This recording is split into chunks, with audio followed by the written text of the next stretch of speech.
ఒక పర్సన్ అంటున్నాడు, పార్వతీదేవి స్నానానికి వెళుతూ వినాయకుడిని కాపలా పెట్టి వెళ్ళింది కదా, అప్పుడు శివగణాలతోనూ దేవతలతోనూ వినాయకుడు యుద్ధం ఎన్ని రోజులు చేశాడు అంటే పార్వతీదేవి ఎన్ని రోజులు స్నానం చేస్తూ ఉండిపోయింది అంటున్నాడు. మనం ఇక్కడ ఒక విషయం గమనించాలి, మనుషుల యొక్క టైము దేవతల యొక్క టైము రెండు ఒకటి కాదు.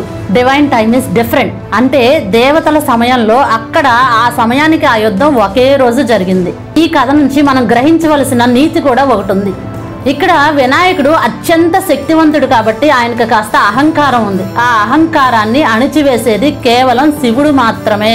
మనం గనక ఐశ్వర్యంతోనో అందంతోనో లేక పలుకుబడితోనో అహంకారం నెత్తికెక్కిన సమయంలో మన అహంకారాన్ని తీసివేసేది కేవలం పరమేశ్వరుడు మాత్రమే.